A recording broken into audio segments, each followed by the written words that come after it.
Bom, a gente, né, veio fazendo um comentário sobre a conservação da energia. Então, o objetivo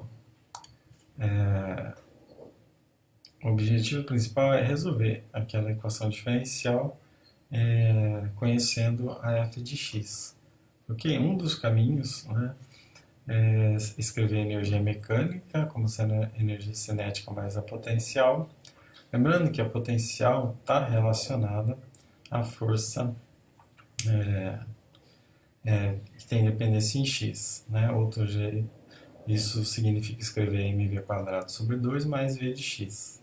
Ok? Se eu isolar o v, né, então eu passo, né, a energia cinética para este lado, mv quadrado sobre 2, isso é igual à energia mecânica menos a energia potencial. E o meu v, então, é mais ou menos a raiz quadrada de 2 sobre m, e menos v zero. Ok? Bom, se a velocidade é a variação do espaço em função do tempo, então eu posso escrever que dx dt é igual a mais ou menos 2 sobre m e m menos v, tudo isso dentro da raiz. Então, posso separar em duas partes, uma raiz da constante 2 sobre m e outra raiz de m menos v de x, ok? Bom, agora eu, né, passo o dt do lado de cá e vou integrar dos dois lados, ok? Então eu escrevo dx dividido por em menos v de x dentro da raiz, tudo isso é igual a mais ou menos raiz de 2m dt, ok? Do lado de cá a integral é mais simples e resulta, né, num t somente, já que é a integral de 0 a t de dt. Do lado de cá, eu fico com uma integral de x0 até x, né? Se for conveniente, o x0 eu posso chamar de zero, mas na forma genérica mantenho, né, x0 até x, de 1 sobre em raiz de m menos v dx, ok? Então eu posso escrever dessa forma: raiz de 2 sobre m vezes t é igual mais ou menos a integral de x0 até x em dx de 1 sobre em menos v de x. Veja que a dependência em x está dentro da minha energia potencial, ok? Então, conhecendo a energia potencial, eu posso resolver esse problema e assim achar um valor de x e então descobrir a equação da posição da partícula em termos do tempo e da energia mecânica, ok? No fundo, eu troquei a informação que eu conhecia da força por v de x, ok? E claro, se eu conheço a força, eu posso conhecer a energia potencial e aí resolver esta equação, ok? Mas, como vocês podem ver, nem sempre essa equação é tão simples de resolver, mas ela me dá a posição da partícula em função do tempo, ok? O sinal vai descrever o sentido do movimento, né, de acordo com a situação física do problema. E, como eu disse, se eu conhecer v de x, será possível calcular essa integral, né, ou não, ok?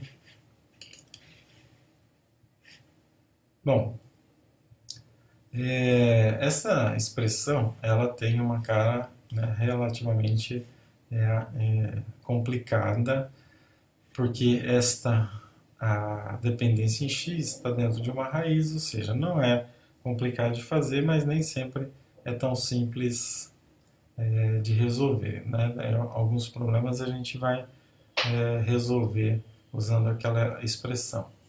Bom, tudo isso só para dizer, bom, se eu conhecer na cara do potencial, eu posso tirar algumas informações sobre o meu problema, não só potencial, mas a energia mecânica. Mas isso a gente também pode fazer fazendo uma análise qualitativa da curva do potencial. Ou seja, tem duas possibilidades, digamos assim. Uma é aplicar o potencial na integral e resolver, e depois disso tirar as informações em termos de x, ou se não, eu posso tentar fazer o gráfico de v de x por x e tentar tirar alguma análise qualitativa desse problema, ok? Então, para exemplificar, né, a gente vai usar esse gráfico aqui, que tem várias situações interessantes, ok? Bom, então a partir desse gráfico do potencial, né, para uma determinada situação, não sei se representa uma situação física, mas é um bom exemplo. É o seguinte, eu tenho várias situações aqui para essa curva de potencial, certo? Eu tenho as energias mecânicas mostradas aqui para várias situações e depois as posições relativas, né? Começando pela primeira, o que a gente pode dizer? Bom, quando a energia mecânica, né, no ponto x0 tiver esta magnitude, né, então ela tem o mesmo valor de Vx neste ponto, mas não só o mesmo valor, ele é o único valor possível, porque eu estou na posição de mínimo aqui, ok? Então a partícula ela não tem energia cinética, então ela está em repouso, ok? E o movimento, sempre considerando, né, movimento unidimensional. Então, quando, né, eu tenho uma energia mecânica num valor mínimo da curva, ou no máximo, então no máximo é um pouco diferente, mas no mínimo, então, a energia cinética é zero, a partícula está parada aqui nesta posição, ok?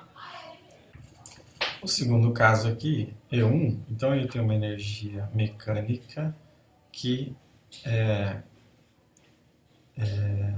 que corta, né, a energia potencial em dois pontos aqui, entre x1 e x2. Então aqui a partícula, né, chamada o poço, né, de potencial, então dentro desse intervalo a energia potencial é menor do que a energia mecânica, mas nas extremidades a energia é igual a potencial. Então, a gente diz que a partícula oscila, né, entre esses dois intervalos, x1 e x2, porque nesse ponto ela alcança energia potencial máxima e nesse ponto, né, a energia cinética máxima. Então ela está oscilando, né, dentro desse poço de potencial. Para a energia mecânica igual a E2, então a gente tem uma situação parecida entre x3 e x4, ao caso anterior, tá? Ela pode oscilar entre essas duas posições, mas ela tem uma outra possibilidade.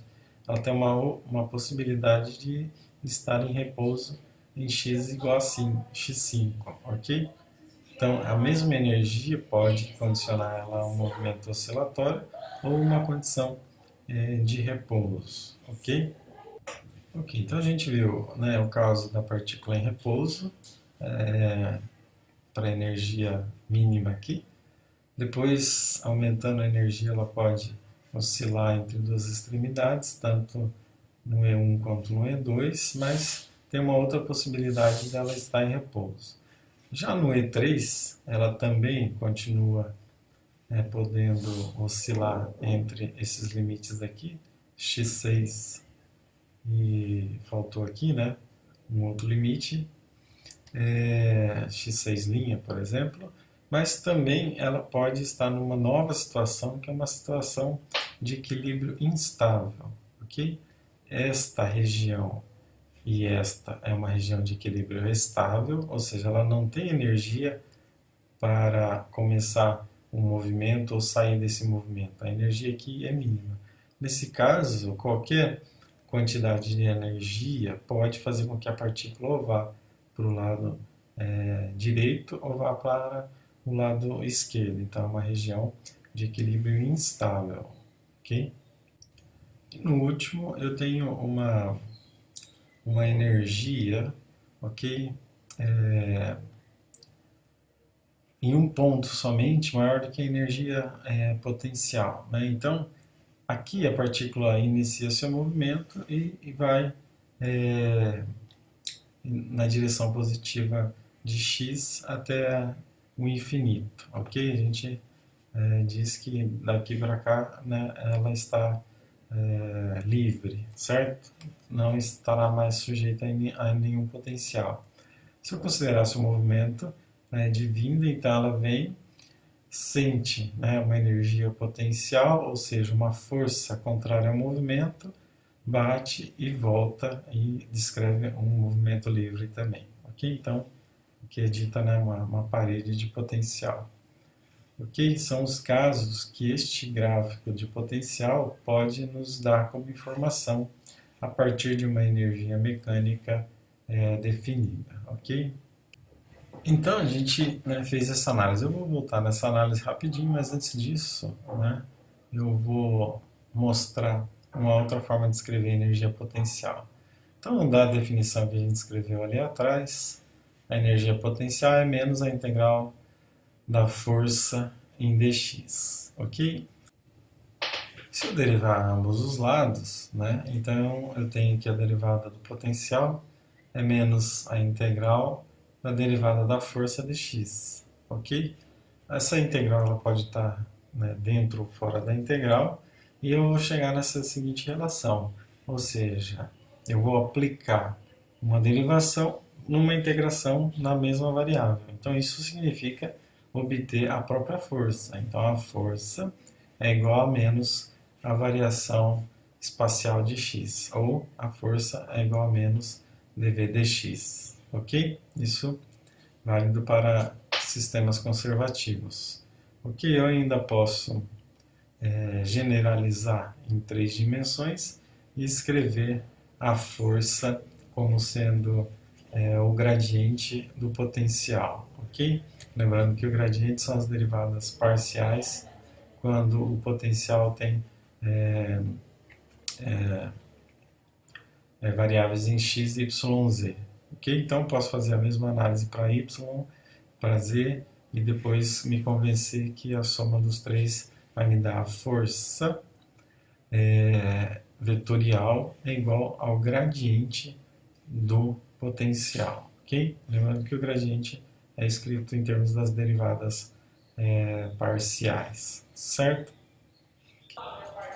Ok, onde que eu queria chegar era nessa descrição, que a força é menos a derivada do potencial. Se eu voltar no gráfico que a gente começou a analisar, a gente pode pegar alguns pontos e verificar o seguinte. Bom, se a força é menos a derivada do potencial, então a força aqui, a derivada do potencial é negativa, então a força é positiva. Então a força está apontada na direção positiva do movimento da partícula, certo? Aqui vale o mesmo raciocínio, a derivada é negativa, então a força é positiva, essa força aponta na direção positiva do movimento da partícula. Já nesse ponto, porque a derivada do potencial é positiva, logo a força tem sentido negativo. Então, nesta região, a força aponta para a partícula se mover nessa direção. Quando ela chega aqui, a força aponta na direção contrária, né? Um exemplo do sistema massa-mola, oscilador harmônico. Ok? Nessa região, a derivada é igual a zero, então, portanto, a força é igual a zero, portanto, a partícula está parada. Ok? Nessa região também é zero, só que numa condição de equilíbrio instável. Ok? Qualquer energia que eu der para ela, ou ela vai escrever um movimento na direção positiva ou negativa de x. Ok? Então, era isso de informação que a gente pode tirar com com o conhecimento da curva da energia potencial em relação à força, ok?